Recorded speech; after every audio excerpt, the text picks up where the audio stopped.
Today's story comes from the remote backcountry of the San Juan Mountains in Colorado, a place known for its rugged terrain, cold nights, and miles of untouched forest. But in 2018, a solo hunter claimed he encountered something that still terrifies him to this day. Something pale, something silent, and something that watched him all night long. This is the true account of the Colorado Crawler. Our witness, who asked to stay anonymous, had been hunting alone for years. He knew the trails, he knew the wildlife, and he wasn't easily scared. He set up camp deep in the woods, miles from the nearest road. The sun went down and everything was perfectly normal, until he started noticing how quiet the forest was. No insects, no owls, not even distant coyotes, just silence. He said it was the kind of silence that makes your stomach twist, like the forest itself was holding its breath. Tent, listening to the wind.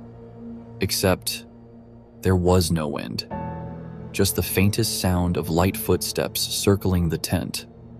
Slow, deliberate, too soft for a human, too controlled for any animal in the area.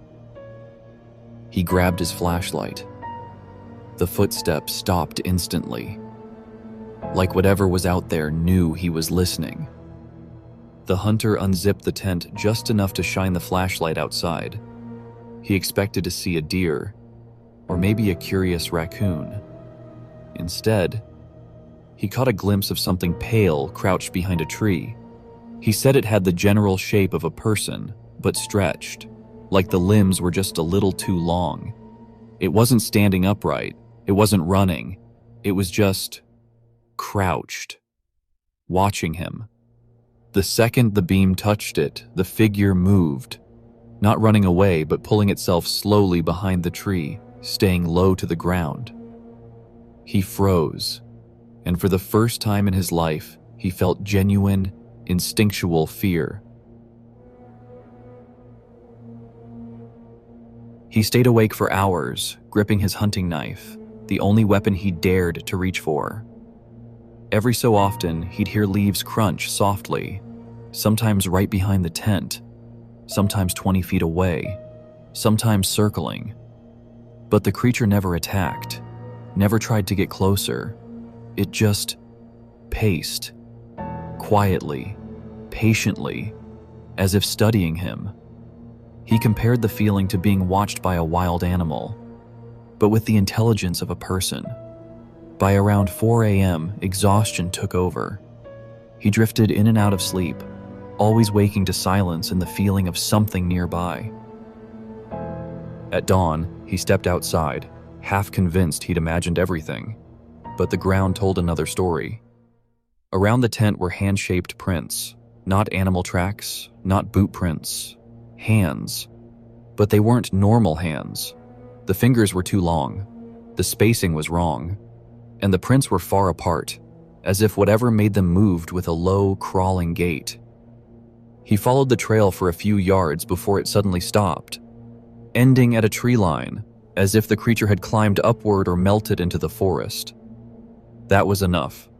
He packed his tent in under 5 minutes and left the mountains without looking back.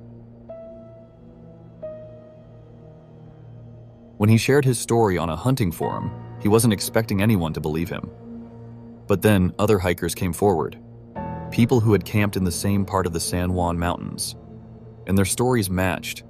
A thin white figure watching from behind trees, silent footsteps circling campsites, long-limbed shapes moving low to the ground. Some called it a cryptid, others said it had to be a person living wild in the woods, but the hunter insists this wasn't a human, not even close. The San Juan Mountains are still a popular place for hunters, backpackers, and travelers. But every so often, someone posts another story, another sighting, another figure in the corner of the woods, watching from the shadows.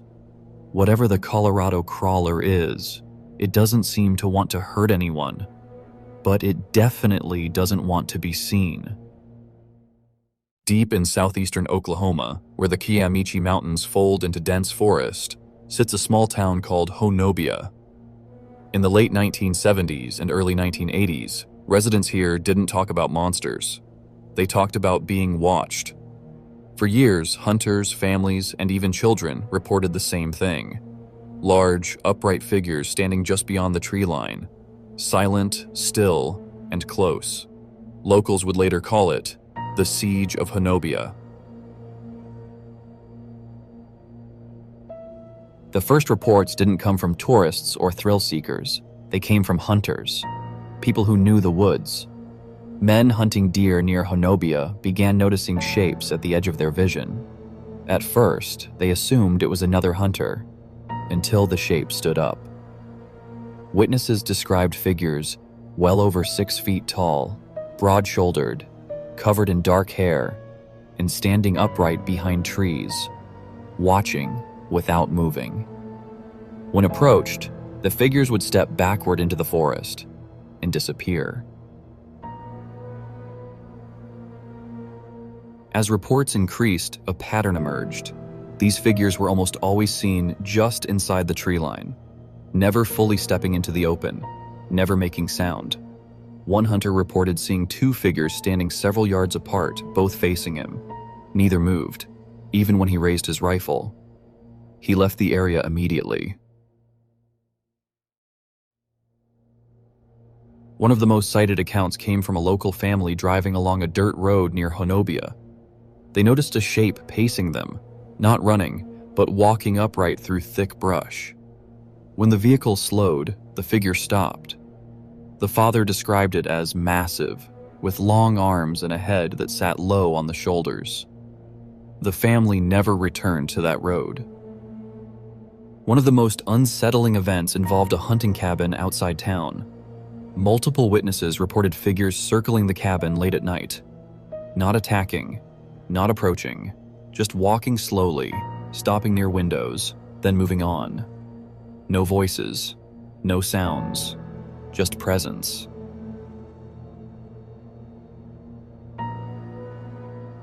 These weren't just nighttime sightings.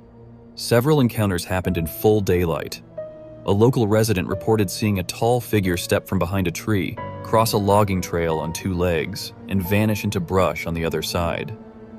No running, no panic, just confidence. By the early 1980s, Honobia residents stopped laughing about it. Children were told not to wander. Hunters went out in groups. Some families moved away entirely. The sightings weren't constant, but they were persistent. What made the Siege of Honobia stand out wasn't just fear. It was consistency. Independent witnesses described the same things. Upright movement, broad frames, dark hair, silent observation, retreating into the trees. No 2 witnesses knew each other. Local authorities were aware of the reports. While no official explanation was ever released, officers acknowledged receiving repeated calls about large humanoid figures near forested properties. No hoaxes were confirmed, no animals were identified.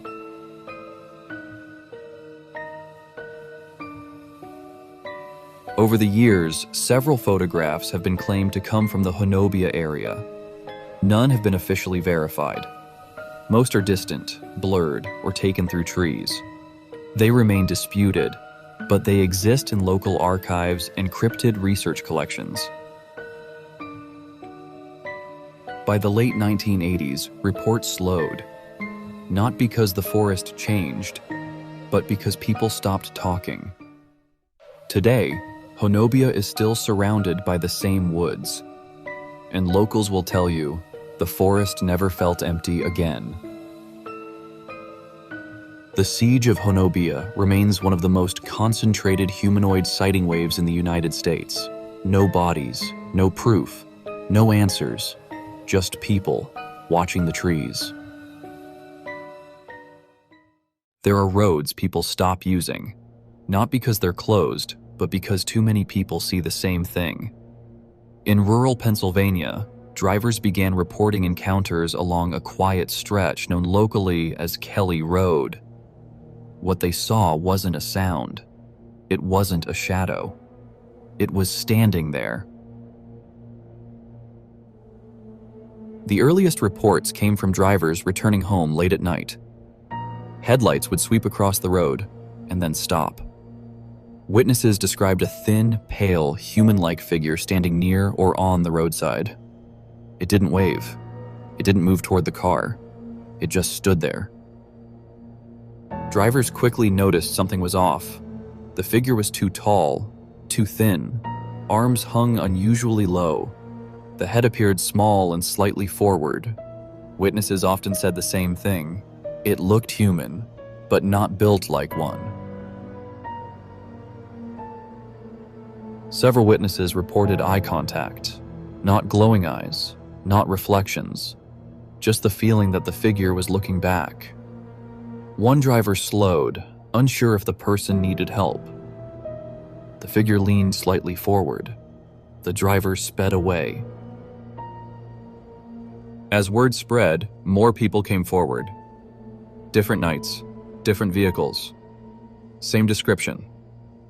Pale or gray skin tone. Extremely thin frame. Silent. Upright posture. Most sightings lasted only seconds. That was enough. One of the most talked about encounters involved a driver who turned around. After passing the figure, curiosity took over. The driver made a slow U-turn. The figure was gone. No footprints, no movement in the trees, just empty road. Not all encounters happened at night. A small number occurred during overcast daylight hours. Witnesses described seeing a pale figure standing partially hidden behind trees, watching passing cars. It never crossed the road in daylight. One report stood out.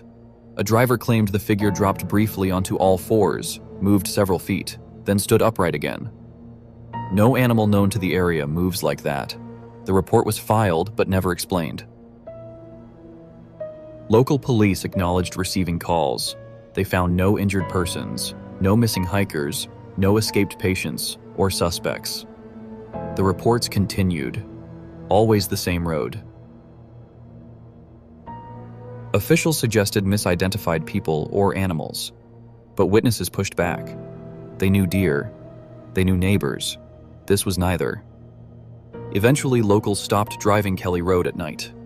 Parents warned teenagers. Rides took longer routes. The sightings slowed, not because they stopped, but because fewer people were there to see them. Even years later, occasional reports still surface. Always brief, always quiet, and always the same description.